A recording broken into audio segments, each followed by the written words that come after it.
முடியாதுன்னு தெரியும் ரவி. உன்னால உன் வீட்டை விட்டு என்ன வெளியே அனுப்ப முடியாதப்போ உன் மனசை விட்டு மட்டும் எப்படி வெளியே அனுப்புவ?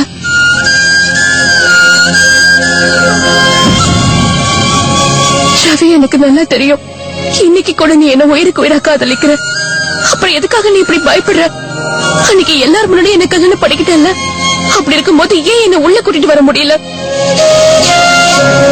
ரவி, மனசுல இருக்கிறத ஓப்பனா சொல்லு. இங்க பாரு ரவி, இந்த வீட்டுல நான் உன் பொண்டாட்டியா இருக்கிறத யாரும் விரும்ப மாட்டாங்கன்னு எனக்கு நல்லாவே தெரியும்.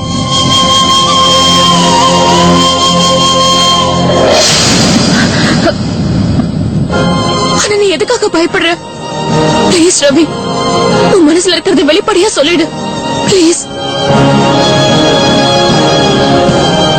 நீ எதுக்கு இந்த மாதிரி பண்ற ஷாலினி? ரொம்ப நல்லா இருக்குன்னு நினைக்கிறியா?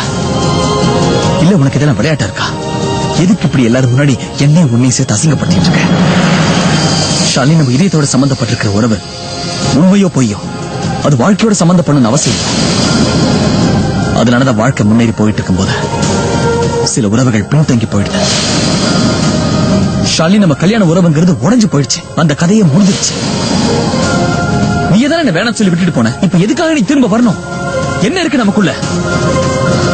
எப்பெல்லாம் உன்னை மறந்திய வாழ்க்கை புதுசா ஆரம்பிக்க நினைக்கிறனோ அப்பதான் என் முன்னாடி வந்து நிக்கிறேன். வாழ்வோ சாவோ நம்ம 2 பேரும் ஒன்னா இருப்போம் சத்தியம் பண்ணோம். ஆனா இப்ப இருக்கிற நிலைமையில நம்ம 2 பேரும் ஒன்னா வாழ முடியாது. நம்ம 2 பேருக்கும் தனித்தனி வாழ்க்கை ஆயிடுச்சு.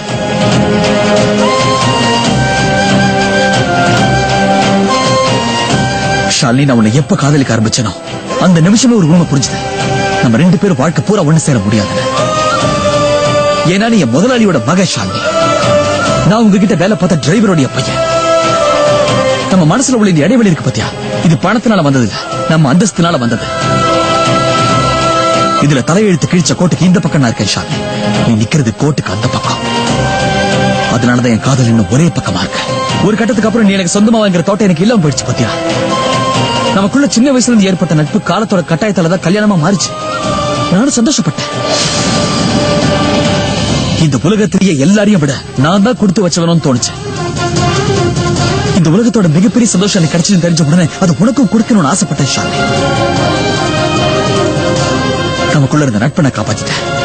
என் விசுவாசத்தை காட்ட நினைச்ச போதுதான் தலையெழுத்து எனக்கு துரோகம் பண்ணிட்டு போயிடுச்சு. துரோகங்கிற வாளை பயன்படுத்தி நம்பிக்கை குத்தி கொண்டுட்டேன்.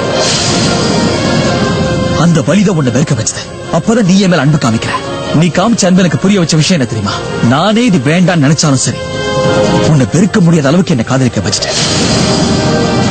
அதுக்கப்புறம் என்னைக்கு என் வாழ்க்கையும் என் காதலும் உன் கூட தான் எனக்கு தோண ஆரம்பிச்சதோ அப்பதான் நீ என்ன வெறுக்க ஆரம்பிச்ச. அது ஏன் இப்ப வரைக்கும் எனக்கு புரியல. உன்னால நினைச்சு கூட பார்க்க முடியாது. நான் என்ன வேதனை கடந்து வந்திருப்பேன். எத்தனை ராத்திரி தூங்காம இருந்திருப்பேன். உனக்காக எத்தனை நாள் காத்துட்டு இருந்தேன் தெரியுமா? இதெல்லாம் உனக்கு எங்க இருந்து தெரியப்பா? உனக்கு அடுத்தவங்களுடைய வாழ்க்கையில விளையாடுறது மட்டும்தான் தெரியும். ஏன் உன்னை என் வாழ்க்கையோட விளையாட விடுறேன்னு எனக்கே தெரிய மாட்டேங்க. இல்ல போதும் போதும். இது வரைக்கும் நீ நிறைய பேசிட்ட, நானும் நிறைய கேட்டு முடிச்சிட்டேன். என் வாழ்க்கையில இப்பதான் ஒரு உருப்படியான முடிவு எடுத்திருக்கேன். ஏதாவது சொல்லி கெடுக்காத.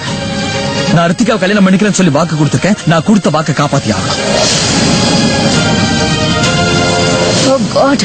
ஆர்வி என்னென்னமோ பேசி ஷாலினியை உண்மையை சொல்ல வைக்க தூண்டுறாரு. ஒருவேளை ஆர்வி பேசி முடிச்ச உடனே ஷாலினி பேச ஆரம்பிச்சிருவாளோ? ஷாலினி, எனக்கு ரித்திகாவுக்கும் கல்யாணம் ஆக போகுது. இப்பதான் என் வாழ்க்கையில் எல்லாமே சரியா நடக்கிற மாதிரி தோணுது. சோ பிளீஸ் நீ நடுவுல வந்துடாத. உன்னால இது வரைக்கும் நான் பட்டதே போதுன்னு நினைக்கிறேன். என் கூட திரும்ப வாழணுங்கிற எண்ணத்தோட தான் இங்க வந்திருக்கேன்னா நான் சொல்றதை நல்லா கேட்டுக்கோ. என் வாழ்க்கையில உனக்கு என்னைக்குமே இடம் இல்லை. I request you, Shalini. Please go away.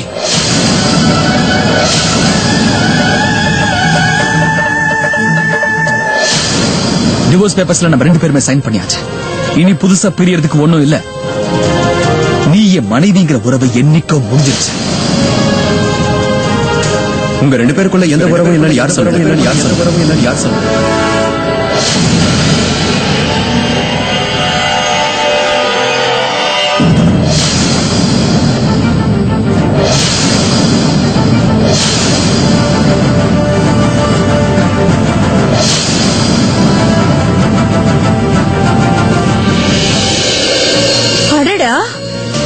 ஷாலினியோட வருங்கால புருஷனும் வந்துட்டான். அப்படின்னா இங்க 2 மாப்பிள்ளை 2 கல்யாண பொண்ணா?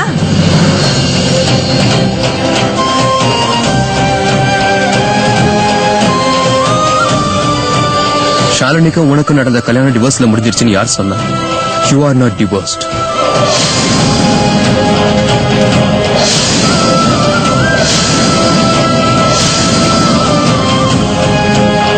இங்க இருக்கிற ஷாலினி தான் உன்னோட மனைவி. இவ உயிரோட இருக்கும்போது உன்னால ரித்திகாவை கல்யாணம் பண்ணிக்க முடியாது.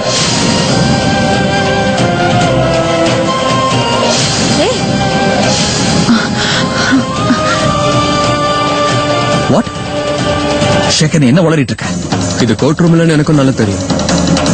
நீயும் ஒன்னும் ஜட்ஜ் இல்ல, ஆனா நான் ஒரு லாயர். என்ன பொறுத்த வரைக்கும் சாட்சி இல்லாம எந்த ஒரு விஷயத்தையும் நான் பேச மாட்டேன்.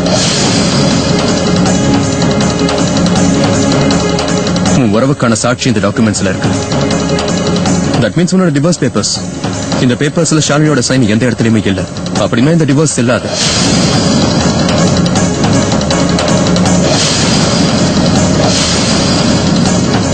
நல்லா பாரு, இதுல ஆர்வின்ற உன் சைன் மட்டும்தான் இருக்கு. ஷாலினியோட சைன் இந்த பேப்பர்ல எங்கேயுமே இல்ல.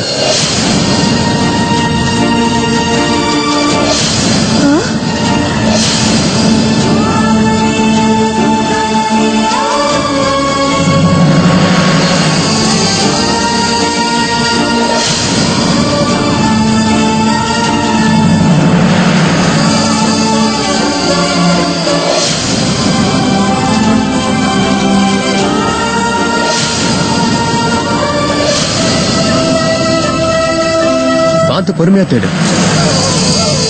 ஒவ்வொரு பேப்பரை நல்லா செக் பண்ணி பாரு, நல்லா ஸ்கேன் பண்ணி பாரு. தேவைப்பட்ட உன்னோட லாயர் கிட்ட கூட காட்டு.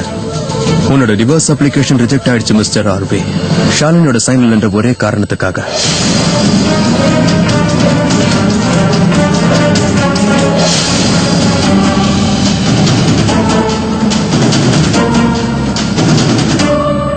As per law, உனக்கும் ஷாலினிக்கு நடுவில் இருக்கிற உறவு இன்னும் முடியல.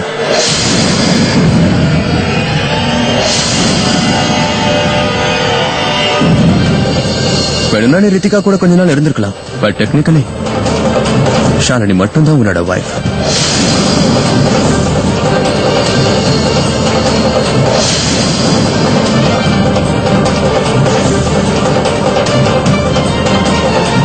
ஆஸ் எ ஃப்ரெண்டா, ஆஸ் எ லாயரா உனக்கு ஒரு ஆப்ஷனை கொடுக்கலாம்னு நினைக்கிறேன். ஷாலினி இருக்கும்போது இன்னொரு கல்யாணம் பண்றத பத்தி யோசிச்சேன். அப்புறம் கம்பி எண்ண வேண்டியதுதான்.